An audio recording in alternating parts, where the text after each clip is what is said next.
Madame, mademoiselle, monsieur, bonsoir. Je suis très heureuse de vous retrouver pour une rencontre exclusive, un tête-à-tête rare avec le secrétaire général des Nations Unies, monsieur Ban Ki-moon. Monsieur Ban, bonsoir. Merci d'avoir accepté notre invitation. Bonsoir. Je suis ravi d'être au Maroc. C'est la troisième fois de rendre visite au Maroc. Mais la première fois, je rends une visite en tant que secrétaire général des Nations Unies. Ma première visite était en tant qu'étudiant? En tant qu'étudiant de l'université d'Harvard. J'ai visité ici en 1983. J'ai visité Casablanca et bien sûr le Maroc. Même si ma visite est très brève, je suis très impressionné par le progrès que vous avez fait. Le peuple et le gouvernement sous le leadership de Sa Majesté le roi Mohammed VI pour atteindre les objectifs du millénaire pour le développement. J'ai l'honneur d'avoir rencontré Sa Majesté le roi Mohammed VI hier après-midi et aussi j'ai rencontré à New York en marge du sommet pour l'OMD à New York. Alors, pour revenir justement sur votre rencontre qui est importante et que suivent les Marocains, votre rencontre hier avec Sa Majesté Mohammed VI, vous vous êtes entretenu assez longuement. Est-ce que vous pourriez nous dire ce que vous vous êtes dit au cours de cet entretien? Permettez-moi de répondre en anglais, si vous le permettez. Lors de ces entretiens, nous avons couvert diverses questions d'intérêt mutuel, particulièrement concernant les objectifs millénaires du développement. Et donc, je fais la grande louange du peuple et du gouvernement du Royaume du Maroc, particulièrement aussi l'engagement très fort qu'a souscrit Sa Majesté le Roi pour réaliser ces objectifs millénaires du développement, particulièrement dans la lutte contre la pauvreté, l'exclusion sociale, et aussi pour rehausser le niveau de vie des Marocains. Le Maroc a réalisé de très grands progrès en termes de pourvoir les jeunes étudiants et les femmes en plus grande opportunité d'éducation et d'enseignement. C'est là où vous avez fait les plus grands progrès. Et j'ai été aussi impressionné par l'engagement à réduire la mortalité infantile et maternelle. Ça a été très impressionnant. Mais en même temps, je m'attends à ce que le gouvernement et le peuple marocain réaliseront tous les objectifs millénaires du développement d'ici 2015. Vous le disiez, il y a un certain nombre d'objectifs, il y en a 8. Bon, on ne va pas rentrer dans le détail, vous en avez cité quelques-uns, Monsieur Ban. Mais en effet, le Maroc s'attelle depuis plusieurs années maintenant à essayer à les atteindre. Nous dirons qu'il y a peut-être encore 2 domaines importants, quand bien même il y a eu des progrès sur lesquels le Maroc doit encore redoubler d'efforts. Je parle d'éducation, je parle de santé maternelle, par exemple. Revenons sur la première rencontre que vous évoquiez tout à l'heure, justement, par rapport à ces 10 ans marqués le mois dernier à l'ONU de la déclaration du millénaire en 2000. Sa Majesté Mohammed VI a pris la parole pour une déclaration qualifiée d'historique à ce moment-là et au cours de laquelle il a mis le doigt sur 2 choses essentielles. Plusieurs, mais 2 choses que nous retiendrons aujourd'hui. Il faut amener les pays développés à respecter leurs engagements, notamment sur le plan financier, et appeler à mener les pays en voie de développement à appliquer les politiques nationales sur lesquelles ils se sont engagés. Faire cela pour atteindre les objectifs que s'est fixé l'ONU pour les OMD. Comment s'y prendre, Monsieur Ban?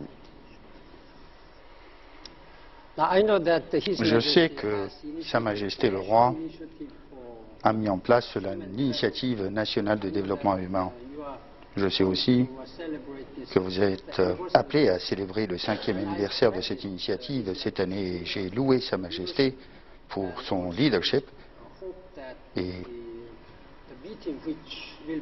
j'espère aussi que la réunion qui devrait se tenir le 1er et le 2e novembre à la ville d'Agadir sur l'initiative nationale de développement humain sera couronnée par une très grande réussite.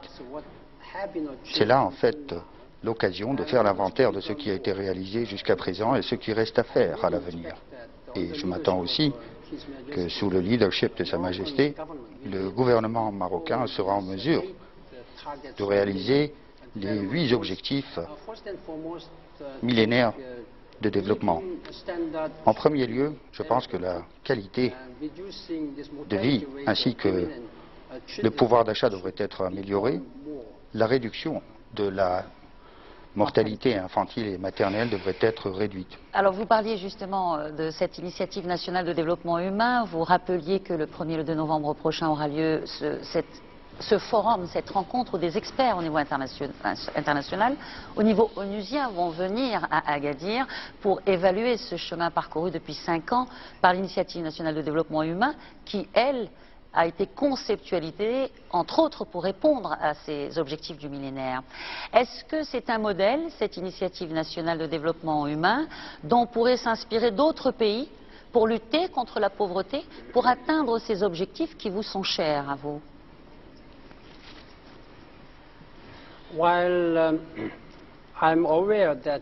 J'ai conscience que bon nombre de pays africains ont réalisé des progrès dans différents domaines.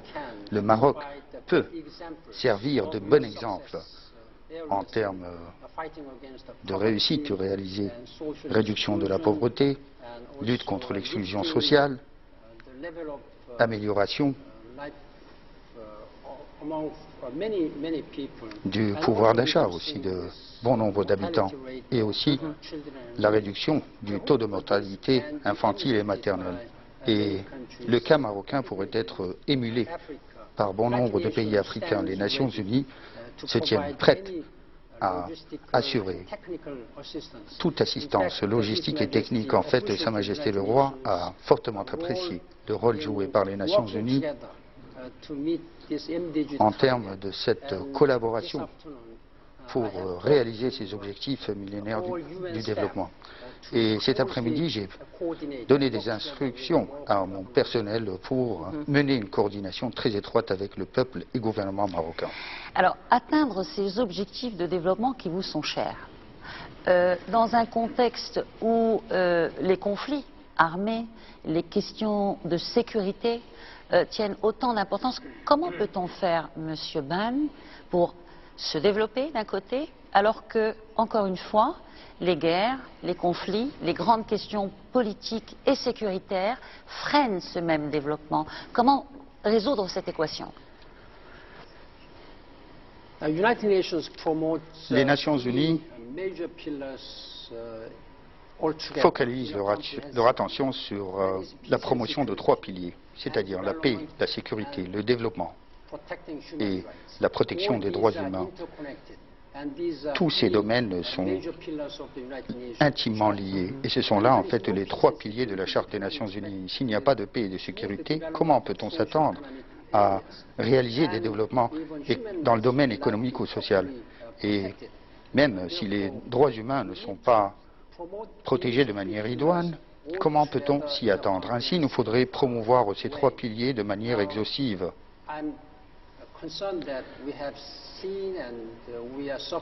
En fait, ma préoccupation porte sur bon nombre de conflits régionaux qui ont un effet direct sur les vies de millions de gens.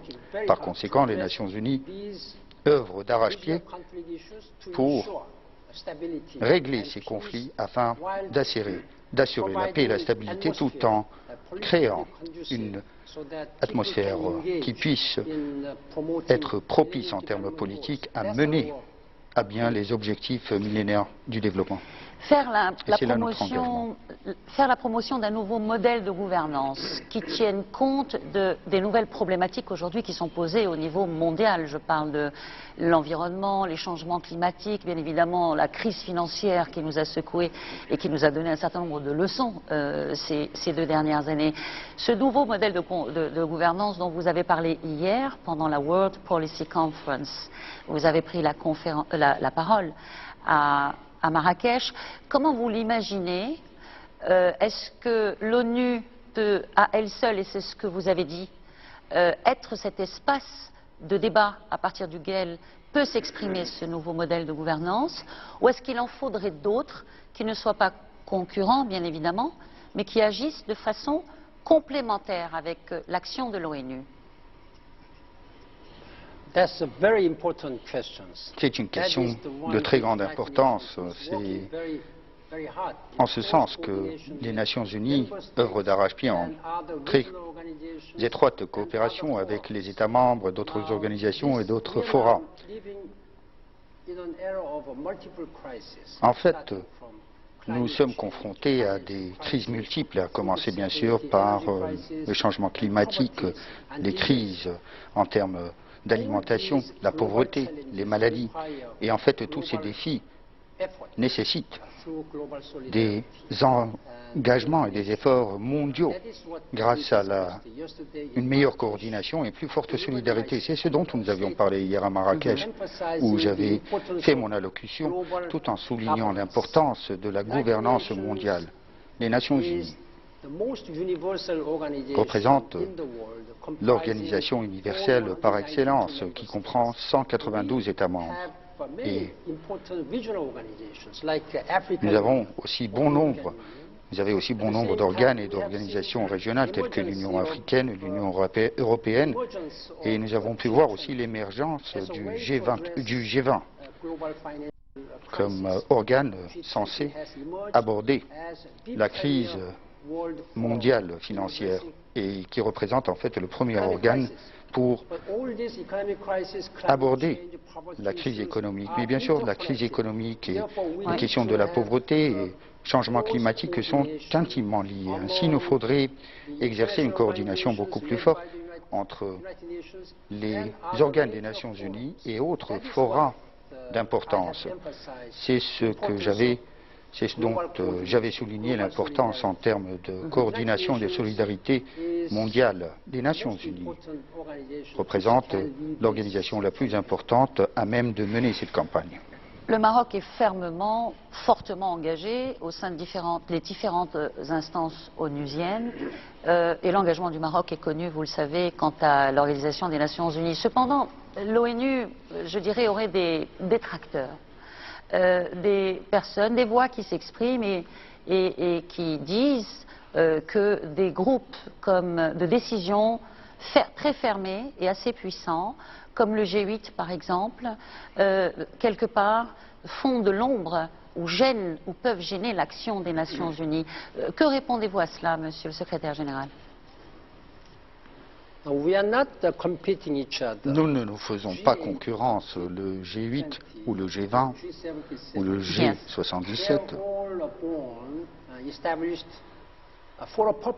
ont un objectif, ont une mission à réaliser. Et par conséquent, il est très important que tous ces forats ainsi que les Nations Unies et que les États membres des Nations Unies s'engagent dans une coordination qui puisse les renforcer mutuellement et qui soit complémentaire. Donc c'est pour cela que j'ai pris part aux réunions du G20 et du G8 afin de refléter, de représenter les perspectives et les défis confrontés par bon nombre de pays en voie de développement.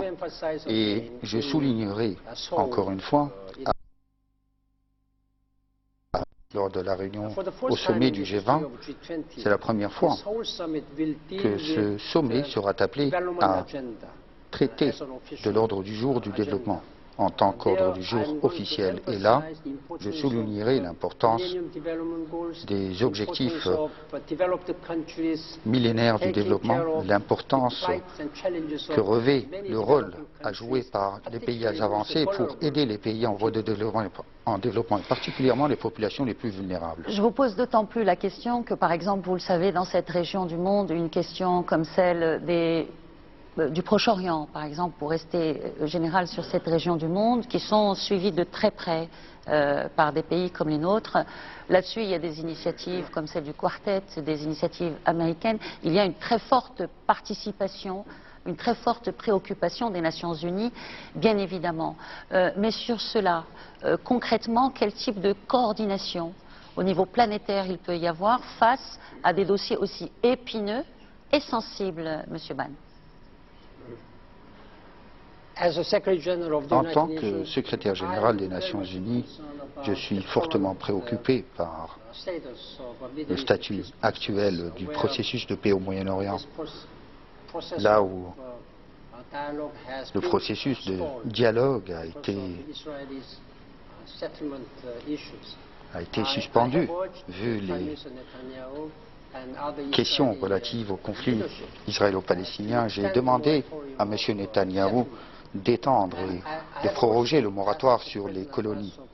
Et j'ai aussi demandé à M. Abbas, président de l'autorité palestinienne, de faire preuve de plus grande flexibilité et souplesse pour que ce dialogue puisse reprendre. En tant que secrétaire général des Nations Unies, en tant que membre du Quartet, j'ai été fortement impliqué dans ce processus de paix au Moyen-Orient, et je continuerai à le faire. Et donc, à l'heure présente, j'exhorte le gouvernement d'Israël à faire preuve d'esprit pratique, d'esprit réaliste pour que ce processus de paix puisse aller de l'avant. C'est là l'attente de toute la communauté internationale. Et en même temps, je suis aussi préoccupé par la situation qui prévaut dans d'autres parties du Moyen-Orient. Au Liban, nous aimerions voir la mise en œuvre complète et totale de la résolution du Conseil de sécurité 1701, et il faudrait aussi avoir une amélioration des rapports entre la Syrie et le Liban. J'apprécie les États de la Ligue arabe qui ont démontré un très grand pragmatisme et une forte souplesse à encourager ce processus de paix au Moyen-Orient. Le ministre des Affaires étrangères, M. Fassil Fikri, en tant que membre du comité des États de la Ligue arabe, a été très actif en ce sens et a coopéré avec les Nations Unies, y compris moi-même. Vous saluez donc le rôle du Maroc sur cette question du Proche-Orient qui est assez importante, que vous avez dû vraisemblablement aborder avec Sa Majesté Mohamed VI hier au cours de votre entretien, de même que vous avez dû partager les préoccupations de part et d'autre sur une question qui nous intéresse également, qui est celle du dossier du Sahara, Monsieur Ban. Sur cette question, quelles sont, vous, en tant que secrétaire général des Nations Unies, quelles sont vos préoccupations? En premier lieu,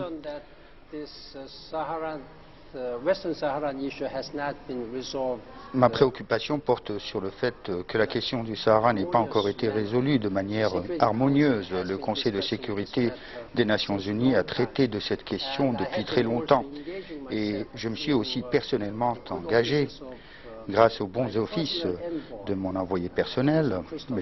Christopher Ross, et j'ai traité de cette question avec Sa Majesté le Roi hier et aussi avec M. le ministre des Affaires étrangères, M. Fassil Fikri.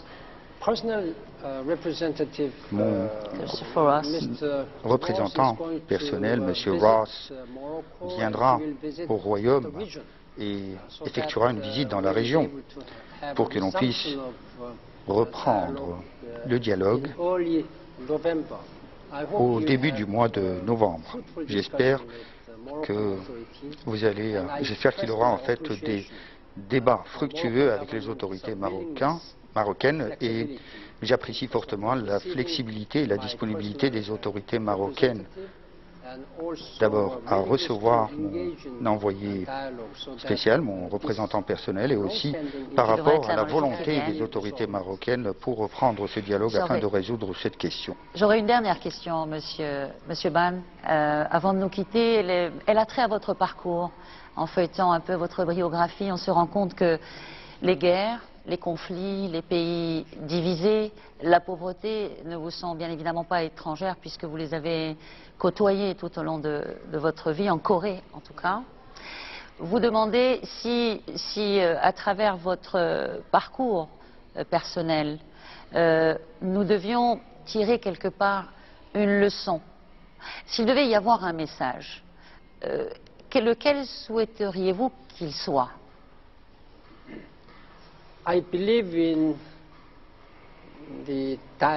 J'ai foi en les valeurs du dialogue afin de résoudre toutes les divergences ou les différences d'opinion, un dialogue pacifique. Nous souffrons de bon nombre de conflits régionaux, en plus de défis planétaires qu'il nous faut relever.